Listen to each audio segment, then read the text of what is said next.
sige, pakinggan natin itong kadramahan ni Sabit Sipon. Kasi ang sabi ng ating puting kabayo, mainit talaga ang ulo ni Sabit Sipon eh. Pati si, pinag-iinitan na nila sino yun? Si Leo Marcos ba? Si Mangusi. Kasi natabunan yung kanilang drama. Mas sumikat si Mangusin kaysa sa kanila. Ay, magandang umaga, Mark Bonji Pangan, mabuhay. So, mas sumikat sa kanila kaya galit. Sige. Lousy script. Sir, you're wrong. This is Lousy script. Eh, di ba si anong nagsabi no? Si Atty. Galit kay Atty. Claire pala galit ito. What the heck? Pikon. Napikon si Sabit Sipon. a serious accusation against your family. Sobra na po ang korupsyon ng ating bansa. Okay. Hindi po biro ito. Unang-una nagsasalita ka na naman ng korupsyon. Locus talking. Sabit Sipon, manalamin. Payo lang ha, payo. Manalamin. Hindi ang salamin na suot mo, humarap ka sa salamin, tingnan mo ang sarili mo, tsaka ka magsalita ng korupsyon. Diba, Sabit Sipon? Pero pikod kay Atty. Claire ha. At nagdadrama na. Grabe na raw ang korupsyon sa gobyernong ito. Sa gobyernong ito lang ba? Bakit nung nakaraan? Bakit tahimik kayo? Sabihin mo, Sabit Sipon, kasi nasira ang inyong mga negosyo. Dahil kay PBBM, patay ang inyong negosyo. Lalo na ikaw, patay ang iyong sugalan. Ang laki ng epekto sa'yo. Ang laki na ng nawawala, ang laki na ng nalulugi sa inyong dalawa ni Mike Diferensya. At hindi lang si Mike Diferensya, pati ang magkakapatid na may sayad. Yan ang totoo. Bakit? Wala bang korupsyon ng mga nakaraan? Buti nga ngayon si PBBM, ang tanging presidente na hinarap ng talagang tunay na hinarap at nilabanan ng korupsyon. Si PBBM lang yan. Regardless, wala siyang pakialam. Kung magalit sa kanya, magalit. Mawalan siya ng kaalyado. Walang problema. Basta ang korupsyon, talagang haharapin niya at lalabanan. Di ba ga? Kaya yung pinagsasabi mo, Sabit Sipon, tingin naman sa sarili, manalamin naman. Ang lakas ng loob mo, ang lakas ng loob mong magsasabi ng mga korupsyon na yan. Ikaw ang may numero 1 korupsyon dyan sa inyong lugar sa Ilocos Sur. Ikaw ang may construction company na nakakontrata sa gobyerno. Tapos hindi pa mga tapos. Dyan na lang sa Narbacan di ba? Yung ipinost ko, hanggang ngayon hindi tapos, ang tagal na nun. Di ba? Ikaw ba, sino ba to? Mayor ba ngayon ng Narbacan to o gobernur? Parang mayor yata, di ba? Hoy, Braveheart, shout out. Di ba? Tapos ngayon, ang lakas ng loob mo maggaganyan. Korupsyon. Alam nyo guys, hindi naman natin may tatanggit. Talaga namang may korupsyon ng mga nangyari at hinaharap nga ng Pangulo. Pero kapag ang nagsasalita, isang katulad dito ni Sabit Sipon, na wala ng integrity, na ang pangit pa ng muka, wala naman lang kung kahit hindi na pangit ang mukha mo, at least kahit may integrity ka. Di bali na akong mahirap, di bali na akong hindi mayaman, pogi naman. Mayaman ka nga, ganyan naman tsuro. Di ba? Hindi, ibig ko lang sabihin, ikaw ang nagsasalita? Guard, wala namang iba. Buti ko nga, di ba? Grabe, ikaw pa may lakas ng loob magsalita, Sabit Sipon, ha? What the heck? Oy, sir, pa-shoutout, sabi ni Jerry Asistores Vinerega. Sige. Sabi ni Mark, sabi niya, Mark Bon Jovi Pangan, tanda Chabit, gusto gawin kita panchibag. Kasi wala pa ako practice. Wow, gagawin kang panchibag, patay ka. Ang utang natin ngayon, 17,800 trillion. Teka lang. Yan na naman tayo sa utang. Magkano ba ang iniwang utang ni Fentaboy? Nasa almost 13 trillion. Wala pati problema kung mangutang. Dahil wala naman talagang pundong iniwan. At least, nangutang ang gobyerno na gagamit ng tama na itutulong sa ekonomiya, lumalabas, no? Dahil kung hindi ginawa ng gobyerno ang pangungutang, kung hindi ka pala naman bobo, palagay mo anong mangyayari sa Pilipinas, sa ating bayan, may tatakbo ba? Na ekonomiya? Natural, wala. Bakit? Dahil walang iniwan na pera si Fentaboy, ang iniwan, utang, hindi pa na binabayaran. At hindi nagbabayad si Fentaboy. Tayo kahit nangutang nakakabayad. Pero ito guys, kung hindi nangutang si PBBM, nako, hindi tatakbo ng maayos ang ekonomiya natin. Bakit? Dahil walang perang hawak. Naging presidente si PBBM, walang pera, walang laman ang kaban ng bayan. Ang utang ay nasa 13 trilyon. Isipin mo yan, natural, mangungutang ka. Para sa ganun, may magamit pang infrastruktura. Para pag may ginamit pang infrastruktura, syempre, may tatakbong ekonomiya dahil dadami ang mga trabahante, magkakaroon ng mga trabaho, 'di ba? Iikot yung ekonomiya. Paano kung wala? Kung hindi ginawa ni PBBM, yung palagay mo iikot? Di ang daming walang trabaho, ang daming walang kakayanang bumili. Kaya huwag kang bobo. Ang importante, tayo ay pinagkakatiwalaan ng mga namumuhunan sa pagpapautaw sa industriya ng utangan. Mataas ang ating credit rating kasi nga tayo ay nagbabayad. Wala namang problema mangutang As long as nagbabayad, bakit? May ROI yan. For example, nangutang tayo para pampagawa halimbawa ng itong sa subway. Okay? Pandagdag, nangutang. Ang ROI niyan, yung balik niyan, mas higit yun, mas may kita ang gobyerno, nakakabayad pa tayo sa utang. At eventually, pag natapos natin bayaran yung utang natin, ROI na yon, atin na ang kabuuang kita sa gobyerno na. Kaya huwag kang tanga-sabit, negosyante ka pa naman, alam mo yan. Nagtatanga-tangahan ka lang para may masabi ka lang. Nagbubububuhan ka lang. Sa bagay, bobo ka nga. Ewan ko ba kung bakit pag napadikit sa mga Duterte, nagiging bobo talaga. Kaya sabi nila, abogado matalino. Hindi Hindi lahat ng abogado matalino. Sabihin nyo sa akin kung matalino itong si Ilong Ranger. Sabihin nyo sa akin kung matalino itong sila Topak Show. Sabihin nyo kung matalino itong sila Butike. Sino pa ba? Yung mga abogadong bobo. Sabihin nyo matatalino ba yan? Sila, yung nagpunta sa dahig, yung team ni, sino yun? Si Panelo. Yung mga yan, tabla-talo yan Saka nakakita ng abogadong matalino ang lahat ng kliyente nakakulong. Kaya huwag kang tanga. Tapos baka gamitin mo 17.8 trillion. Ano naman? At least nakakabayad. Baka nakalimutan mo kung magkanong inutang ni Fentaboy. Si PBBM, samantalang si Fentaboy, pumasok rito ng naging presidente, 5 trillion lang ang utang natin, may iniwan pang 1.5 trillion. 1.5 trillion na pera at nang siya'y umalis, walang laman, bangkarote ang kaban ng bayan. Di ba? Ang tumabulang ng pera, yung mga bangko nila, at saka yung mga bahay-bahay nila at yung mga na kinonvert nilang pera na naging gold. Dahil pinagbibili nila yung mga gold sa sa Compostela at sa Mount Diwalwal. Kaya wag kang tanga, sabit sipon Namo. Sige, tuloy tayo. At ang binabayaran natin taon-taon, 2 trillion plus. Serious. Isipin mo kami si BBBM nakakabayad. At least nakakabayad. 2 trillion plus nakakabayad. Kung di ka pala bobo, ang malaking utang doon, isipin mo kay Fentaboy. Ang tangang putik. Diyos po ito, kung hindi aalis si Marcos, wala na mangyayari sa ating bansa. Bobo! Sino ilalagay mo? Si Sayad? Hindi nga marunong mag-English. Eto guys anyway, iko-content ko ito. Napakaraming mga investors na sa news dapat pinanood ko. Ang laki ng tiwala ng mga negosyante ngayon sa pamumuno ni PBBM, Bumalik ang kanilang tiwala. Tandaan nyo, iko-content ko yan. Abangan niyo ang content ko dyan. Nakuha ko sa news, about dito sa mga investors. Ngayon, ito si Sabit Sipon, tatanga-tanga. Ang sabihin mo, Sabit Sipon, pinapaalis niyo ang Pangulo para makaupo si Sayad, mailigtas ang inyong mga sarili. Ang layunin nyo lang ay ang iligtas ang inyong sarili. Hindi para paunlarin ang bayan. Huwag kami, Diba? Ombudsman Remulla, pakibilisan naman yung plunder case dito ni Sabit Sipon. Nang ito'y mangulungan ng hinayupak na ito. Diba? Aba, paalisin nyo si PBBM. Sino yung upo nyo? Si Sayad? Hindi nga marunong mag-English. Hindi nga makapagpa-interview kahit dito kila Pinky Web, kila Carmina. Wag na kay Rico Hison.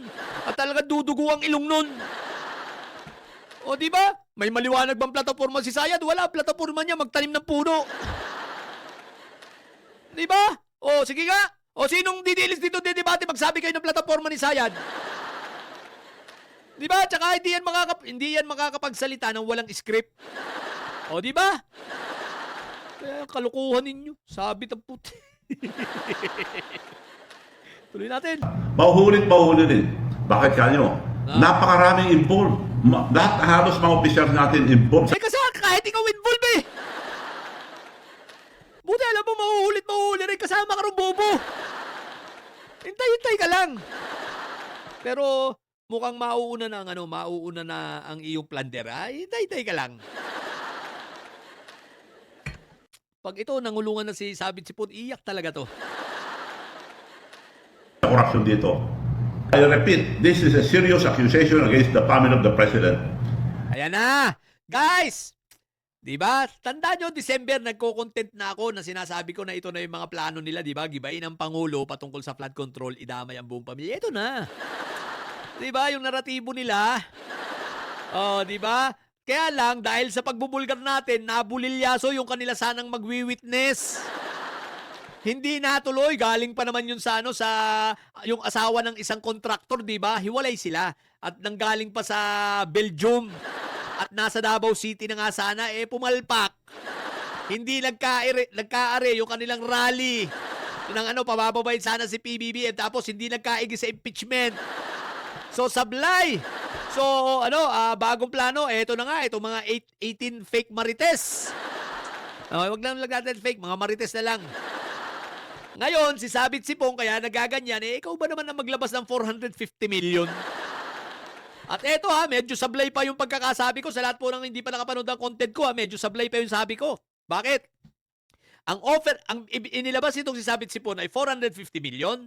Okay? Ibinigay kay Attorney Baluga at kay Mike Diferencia upang sa ganon ipang-finance. Okay. So, dalawang batch Dalawang batch, no? So, itong una, na 18 marites, ay nag-down na sila ng tig 2.5 million. Ang sabi ko doon sa content ko, 5 million ang pangako sa kanila. Yung pala, hindi. Kaklaro ko nagkamali ako ng pang-intindi. 10 million ang kanilang ang bayad pala sa kanila. Kaya lang, 2.5 million bawat isa nabayaran na. Ngayon, hindi na yan tutuloy. Mukhang nagsitakasan na, no? Nagtaguan na. Tandaan nyo nagtaguan na yan. Ngayon, yung 18 yan, ngayon, wala na silang interest na kunin pa yata yung 7.5 million. Kasi ang sabi, yung 7.5 million na balance, ibabayad nila Mike Diferencia kapag nagsimula na yung mga hiring-hiring. Kapag nag-prosper na. O, ayan na. Ngayon, ganito. Sabi ni Mike Diferencia, may second batch pa, di ba? Pero, wala nang magiging second batch. Bakit? Ang sabi nga ng puting kabayo, nag-atrasa na, pero ang plano sana ng second batch, kukunin lang yung pera. Baka nakuha naman yata yung pera, yung down payment, pero hindi natutuloy at sisibat na. Magsisipagtaguan na rin. Di bakit? Basta meron akong kinocongratulate na isang dating general at ngayon ay secretary. Kudos sa'yo. May sinampulan siya at ang sinampulan niya ay 2 retired colonel.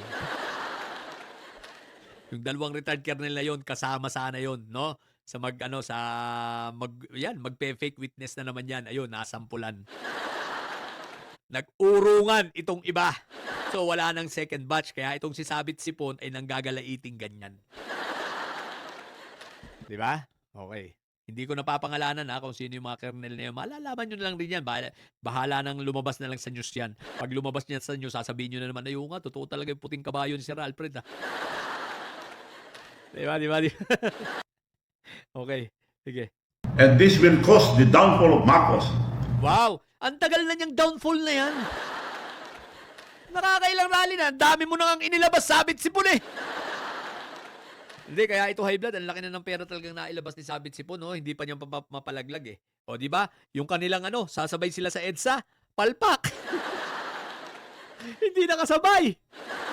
So, sablay talaga sila. Ngayon, eto na. Abangan natin kung pero ewan ko lang kung magko-conduct ng rally ang INC, parang hindi naman Kasi mukhang nasunog na rin sila, so naglabas na lang sila ng statement Nag-press release na lang sila, parang hanggang gano'n na lang. Sige. At liwanag. Palagi sinasabi, nagdala kay Martin Romualdez, hindi iimbestigahan ng presidente. Bakit hindi? Kasampot siya Naalala ko guys ha, binibintangan nila si Kong Martin na itinatago si Gutesa. Eto, ako na po ang magsasabi. Alam po nila sila po ang may control kay Gutesa. Alam nila kung nasan si Gutesa. Itinatago nila si Gutesa. Ang problema, si Gutesa mismo ay umatras na. Ayaw nang mag-testify. Umayaw na si Gutesa. Pero alam nila kung nasaan si Gutesa. Wala pong alam si Kong MR. Walang kaalam-alam. Alam po nila. Sa bagay, maniniwala ka ba naman dito sa mga ito? Diyos ko po. Si Mike Diferensya. Si Mawanay. Mahilig gumawa ng fake witness. Ito si Sabit Sibo, kahit magsalita ito maghapon, maniniwala lang rito yung mga bayaran nito, no? Mga tau-tauhan nito, no? Pero kung matinukan tao, maniniwala ka ba rito? Palagay ko, hindi. Galit na si Sabit Sibo, ang laki na nang nailabas na pera, wala pa rin. What the heck? Ang liwanag po ang nakawan ngayon. Tuloy-tuloy pa rin ang pagnanakaw ng kaban ng bayan. Walang iba ang mastermind kundi dalawa lang. Martin Romualdez, Bongbong Marcos. Nakikiusap po ako lahat sa ating mga kababayan. Tutukan po natin ito. Ayan, nakikiusap na raw siya. Ha? Maliwanag ha. Sabi raw niya ang mastermind si Romualdez at si Pangulong Bongbong. Di ba walang logic? Kung si Pangulong Bongbong, bakit pa niya ibibisto yan kung di ka pala naman sandamakmak na bobo? Kung di ka pala naman tanga. sabi ni Jun, may espiya mga didilis Lord sa sa loob ng Malacanang, bayaan mo sila. Di ba? Sige. Totoo po ito. Mali-maleta, dinideliver sa mga opisyalis natin. Totoo po ito. Mali-maleta, dinideliver. Di kung totoo yan, di nagsampa na sana kayo sa DOJ. Sa NBI at sa Ombudsman, ba't di kayo magsampa ng kaso? Totoo naman pala. Ewan ko ba kung nasa ng utak na ito. Kung yung perang pinamimigay mo, Sabit Sipon, sinasayang mo, alam mo kung ano dapat mong gawin kung totoo yan? Magsampa ka lang ng kaso. Yung pinamimigay mo, napakaraming abogado niyan na yan. Kumuha ka ng 1,000 abogado. Wag na 1,000 para makatotohanan. 20 abogado. Para lampasan mo si Sayad. Si Sayad, 16 na abogado lang ha. Pero mga ibang klase, mga dikampanilya naman. Pinakamahal na mga abogado sa Pilipinas ang mga abogado ni Sayad. Yung ganun ang gawin mo. Sabay diretso, i-demanda mo sila kung sila sa ombudsman. Kita mo, yung ginawa ninyo, sinampahan mo nga ng si PBBM, sinampahan ninyo ng impeachment case. Wala naman nag-endorso. Bakit? Kasi mukhang pati yung anak mo hindi naniniwala sa iyo di ba ilang anak mo ba ang congressman ngayon? Di ba 2? Bakit hindi nila inendorso yung kay PBBM dahil hindi sila naniniwala sa iyo? Kasi nga sipunin ka. Namo! What the heck? Pinamumunuhan mismo ni Bongbong Marcos. Wow. Sobrang bagsak ang ating ekonomiya. Sobrang bagsak. Excuse me po! Paano sino may sabi sa'yo? Sige, labasan mo ako ng ebidensya kung sobrang bagsak ang ekonomiya natin.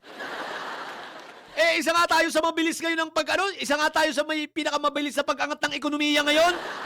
Gumaganda ngayon, kumbaga, tumataas ngayon. Ngayon pag nagtuloy-tuloy na itong sa bagong malampaya is, naku po, Rudy. Baka magulat ka. Babagsak ang Pilipinas pag nakabalik kayo. Yan problema, di na kayo makakabalik. Sigurado yan. Bagsak ang foreign investment. Hindi na makapagtama. Yan bagsak daw ang foreign investment. Yun, diyan ka mali. Ito, i-content ko nga sa inyo ha. Tsaka panoorin nyo yung kay Rico Ison ha. Kita mo mga negosyanteng iba yun, mga foreign investors ang marami ron ha. At meron, ang kumpiyansa ng mga negosyante tsaka mga foreign investors ay unti-unti nang bumabalik. No? Totoo, naapektuhan dahil sa flood control pero hindi yun malaking epekto kundi ngayon ay mas nanumbalik at mas nagtiwala sila ngayon kay PBBM. Bakit? Nakita nila ang seriousness ng gobyernong ito na labanan ang korupsyon. Kaya ang dami ngayon na lalo pang magi-invest sa Pilipinas. So this coming years magugulat na lang tayo. Ang daming mga infrastructure na natatapos. Tahimik lang si PBBM, nagtatrabaho. Guys, kaya kayo tingnan ninyo, sundan kasi ninyo guys yung yung mga nagko-content about sa accomplishment ng Pangulo, yung mga ginagawa niya, no? Kagaya nila Isa. Yan, tingnan ninyo. Napakarami, napakaganda ng mga content nila. Si Isa, sino pa ba? Si Sam Adventure, si Juan Sandugo. Yung mga yan. Tingnan din ninyo ang kanilang mga kasi ako, minsan-minsan nagko-content ako ng accomplishment ng Pangulo, pero most of my contents, nakatutok talaga ako para i-debunk itong mga siraulo na to eh. Lalo na pag pangit na kagaya nito. Di bali nang hindi ako mayaman, pogi naman. Mayaman ka nga, pangit ka na, manyakis ka pa. Di ba? Tapos sipunin pa. Okay ba yun? Okay, no? Ay, ni Liberty Nicolas, mabuhay ka. Shoutout sa'yo. Oy, si Nor, salamat Verano, mabuhay. Okay, no? Okay pala yung yun. Okay pala yung slogan na yun, no? Di baling di mayaman. Pogi naman. Mayaman ka nga.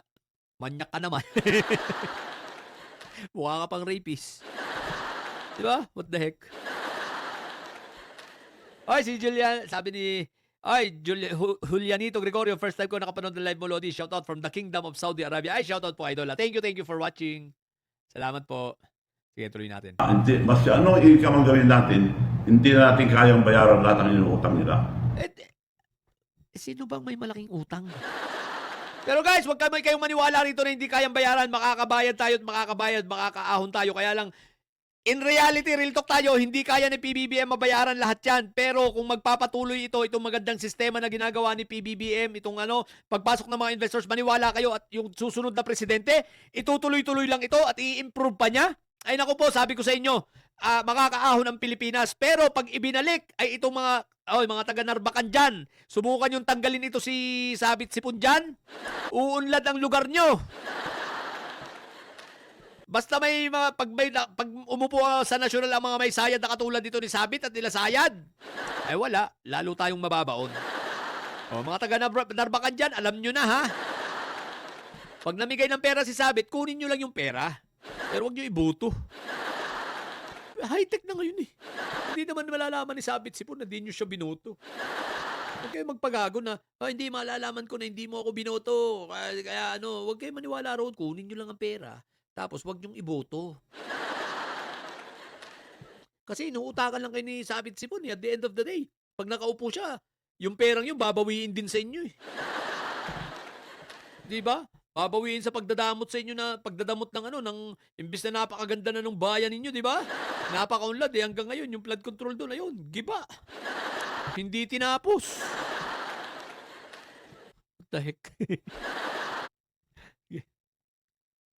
So, totoo po ito, ulitin ko, suportahan natin ang mga bagong bayani natin, mga ex-marines. Paano mong susuportahan yung mga dishonorably discharged? Sabit Sipon, alam mo ba ibig sabihin ng dishonorably discharged? Ha? Alam mo ba ibig sabihin ng dishonor? Sabit Sipon? O sadyan tanga ka lang, hindi mo alam. Tapos susuportahan mo, ibig lang sabihin ito, itong mga ito, ang iba rito ay natanggal hindi lahat kasi sila Maris, nagpapanggap yung iba, no? Natanggal sa serbisyo dahil sa kalokohan. Diba? Kaya nga dishonorably discharged eh. Ibig sabihin may kalukuhan, may mga ginawa. Tapos sasabihin mo, bayani? Saan ka nakakita ng bayani na tumanggap ng pera sa'yo para manira? Tapos yung apat yata niya, hindi naman talaga naging miyembro ng militar. Tapos nagpapanggap, member din sila. Tapos sasabihin, paano naging bayani yan? Porque tumanggap sa inyo, nagsinungaling, bayani na. Sa bagay, yan ang tingin ninyo eh. Bobo nga kayo eh. Diba? O yan, sabi ni 10 reasons. Mga perwisyo talaga ng bayan, kasapi sa kulto ng Panginoong nasa rehas. Tama! O sige, tuloy natin. Mga Marines ang makapagbabago ng political history ang Pilipinas.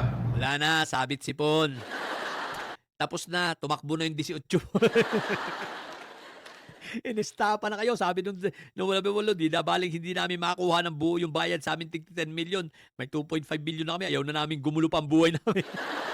Pero kung ako sa inyo, yung 18, panindigan nyo na lang yan. Bakit? Kasi may haharapin naman kayong kaso eh. Yayariin kayo ni Senator Trillanes, former Senator Trillanes, yayariin kayo ni Congressman De Lima, at yayariin kayo ni Anyo. Si Anyo na dating AFP chief yan, ha? Wala kayong respeto. Anyway, yayariin kayo niya mga yan, so dapat tinuluyan nyo na. Pinanindigan nyo na, ganun din naman. Unless na, ano kayo, babaliktad kayo, sasabihin ninyo na ituturo nyo at sasabihin nyo ang totoo na kayo ay ginamit lang, di ba? May high blood na talaga si Sabit Sipon. Laki ng perang nawa. Lugi. Isipin niyo po ang ating bandila, isipin niyo po ang ating... Wow! Isipin nyo po ang ating bandila. Kay Sayad mo yan sabihin at sasabihin ni Sayad, kaya nga ako ganito, iniisip ko lagi yung aking bandila, yung aking bandilang pula. Di ba? Yung aking bandila ni Sabit Sipon ni Sayad China eh. What the heck? bansa. Ang most important, yung mga kinabukasan ng mga kabataan. Maraming salamat po sa inyo lahat. Mabuhay Pilipinas. Ayun. Natapos na si Sabit Sipon. Okay, so